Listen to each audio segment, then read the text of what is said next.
Pick करता है mid की बॉल पे, लेग भी 4 हो जाता है, ये बोल्ड हो जाता है, या ऐसे शॉट खेलता है वो सीधा फील्डर के हाथ में जाती है। तो कहीं ना कहीं ये इसकी जो बैट, जब आउट ऑफ फॉर्म होते हैं तो आपके साथ बैड लक बहुत ज्यादा चल रही होती है। तो अगर ओडीआई की देखें तो इस हिसाब से नजर नहीं आता कि बाबर आजम के ऊपर बहुत ज्यादा प्रेशर होगा। उसको भी पता है मैंने आखिरी 10 इनिंग में 5-50 किए हैं, लेकिन लोग चाहते हैं कि ये 100 करे, ठीक है। और इसके लिए इंपॉर्टेंट ये है कि जिस तरह आगे एशिया कप आ रहा है, अभी कुछ पता नहीं है, फखर जमान है, अनफिट है, वो आ सकता है या नहीं आ सकता। फिर उसके बाद ऑप्शन बाबर आजम की भी समझ आती है, जिस तरह माइक हैसन ने बोला था कि अगर हम इसको खिलाएं तो हम एज ओपनर इसको खिला सकते हैं, वो भी हो सकता है। तो हो सकता है शायद इसको थोड़ा सा ये भी हो कि ये सीरीज मेरे लिए बहुत इंपॉर्टेंट है, अगर मैं इसमें रन्स कर गया तो फिर एशिया कप आ जाएगा, ठीक है ना। तो एशिया कप में ये आपको बता दूं, एशिया कप में देखें, एशिया कप में ये आ गया ना, एशिया कप के अंदर, फिर ये T20 क्रिकेट से बाहर नहीं होता। T20 क्रिकेट से परफॉर्मेंस की बेस पे बाहर नहीं होगा, नहीं होगा। अगर परफॉर्म करते रहेंगे तो टीम के साथ रहेंगे। लेकिन बाबर आजम अचानक T20 का कंसिडरेशन में कैसे आ गया? नहीं, कंसीडर उसमें कंसीडर इस वजह से हो रहा है क्योंकि T20 का है, एशिया कप T20। हाँ, लेकिन कंसीडर तो इस वजह से हो रहा है ना। आप, मैं इसीलिए बात की ना कि आप माइक हैसन का बयान सुने ना, जब उसने बोला था कि नहीं जी 125 150 150 के स्ट्राइक रेट की मैं बात नहीं कर रहा, या उसने फिर बाबर आजम की जिस तरह बात की कि भाई उसके ऊपर काम कर रहे हैं, वो चीज़ें बेहतर कर रहा है, समझ भी रहा है सब कुछ, लेकिन हम इसको एज अ ओपनर खिलाने की बात कर रहे हैं, एज अ ओपनर। तो वो रीज़न हो सकता है कि अगर फखर नहीं है तो फिर जाहिर पता है एज अ ओपनर ही खेलेगा, साइम और बाबर ओपन करेंगे, ओपन ही खेलेगा, बाकी टीम बनेगी।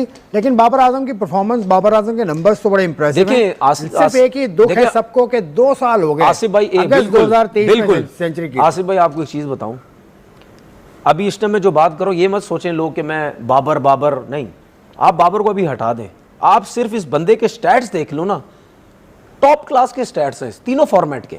सिर्फ प्रॉब्लम ये हो रही है जो आपने बोला, 2 साल से आउट ऑफ फॉर्म है, 2 साल से आउट ऑफ फॉर्म है।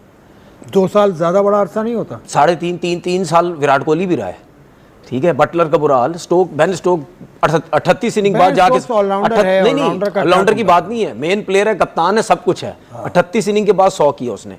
हर प्लेयर अपनी टीम का जो बड़ा प्लेयर होता है, चाहे वो ऑलराउंडर है, चाहे बॉलर है, चाहे कुछ भी, उसके ऊपर प्रेशर होता है कि भाई आप इतने अरसे से खेल रहे हैं, आप कुछ भी नहीं कर रहे। तो हमें सिर्फ प्रॉब्लम ये हो रहा है, जो कि उसको भी हो रहा होगा, कि यार इतने अरसे से मैंने 100 नहीं किए बस। और मेरी नाराजगी लोगों से ये है कि यार जब एक अच्छा प्लेयर है, वो अगर 2 साल आउट ऑफ फॉर्म हो गया है, सपोर्ट करो उसको, सपोर्ट करो। ऐसा नहीं है कि 10वीं दफा कमबैक कर रहा है तो आप लोग बोल रहे हैं यार क्यों खिला रहे हो उसको, क्यों खिला रहे हो, वो पहली दफा हुआ है।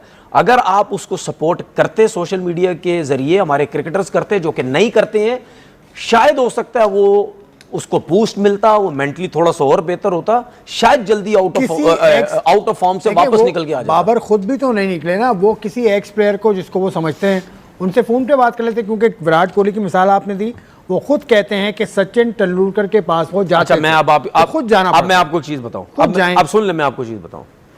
देखें, ये चीज दिमाग से निकाल दें कि लाजमी नहीं है कोई क्रिकेटर आउट ऑफ फॉर्म होता है तो एक पाकिस्तान के किसी बड़े प्लेयर को फोन करके अपनी फॉर्म वापस बाहर के। अस्सलाम वालेकुम जी, कैसे हैं आप लोग। तो आज हम बात करेंगे पाकिस्तान वर्सेस वेस्ट इंडीज़ की ओडीआई सीरीज़ की, जो हमारे पास कल से स्टार्ट है। और बाबर आजम जो है कई महीनों बाद टीम में कमबैक कर रहे हैं। बाबर आजम की अगर हम परफॉर्मेंस देखें लास्ट 10 ओडीआई के अंदर, तो उन्होंने 5 50s बनाई हैं, जो एक इम्प्रेसिव रिकॉर्ड है। लेकिन बाबर आजम अब कई मैचेस के बाद आ रहे हैं, तो उन पर भी प्रेशर होगा और पूरी दुनिया की नज़रें उन पर होंगी कि वो किस तरह से परफॉर्म करते हैं। क्योंकि बाबर आजम को टीम से ड्रॉप किया गया था उनकी परफॉर्मेंस की वजह से। रिजवान तो अपनी परफॉर्मेंस उनकी तो बुरी नहीं है, लेकिन बाबर आजम की परफॉर्मेंस तो ज़बरदस्त है। लेकिन अब वो परफॉर्म कैसे अपने प्रेशर को झेलते हैं, वो चैलेंज होगा। बाकी अगर पाकिस्तान टीम वेस्ट इंडीज़ के लिए सीरीज़, पाकिस्तान को मुश्किल तो है नहीं, क्योंकि वेस्ट इंडीज़ की टीम बिखरी पड़ी है, कोई उनकी टीम नहीं है, तो पाकिस्तान ये सीरीज़ तो आसानी से जीत जाएगा। लेकिन अगर मेन कमबैक करवाया जाए, अगर बाबर आजम यहाँ पर 1-2 सेंचुरी लगा देते हैं, तो उनका मतलब कि हाथ एक सीधा हो जाएगा और दोबारा से वो फ्लो में आ जाएंगे। जिस तरह एशिया कप के लिए कह रहे हैं कि बाबर आजम की टीम में जगह बन रही है, क्योंकि फ़खर जमान जो है इंजरी की वजह से अब टीम में नहीं खेल रहे। तो अब देखते हैं कि अगर बाबर आजम यहाँ पर परफॉर्म करते हैं, तो तब तो मतलब कि बाबर आजम के चांसेस हैं कि वो T20 में भी लाया जाए, क्योंकि T20 और वनडे में इतना फ़र्क नहीं है। और बाबर आजम जो है कई सालों तक T20 के नंबर 1 बैट्समैन रह चुके हैं।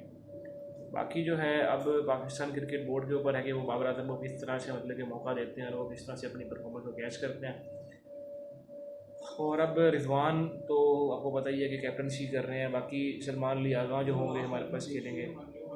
तो अगर आपको हमारी वीडियो अच्छी लगी है तो हमारे चैनल को सब्सक्राइब करें, लाइक करें, अपने दोस्तों के साथ शेयर करें। आपसे मिलते हैं नेक्स्ट वीडियो के अंदर। और उससे पहले अगर कोई आपका क्वेश्चन है कमेंट सेक्शन में अपनी राय का इज़हार ज़रूर कीजिएगा। अल्लाह के बाद।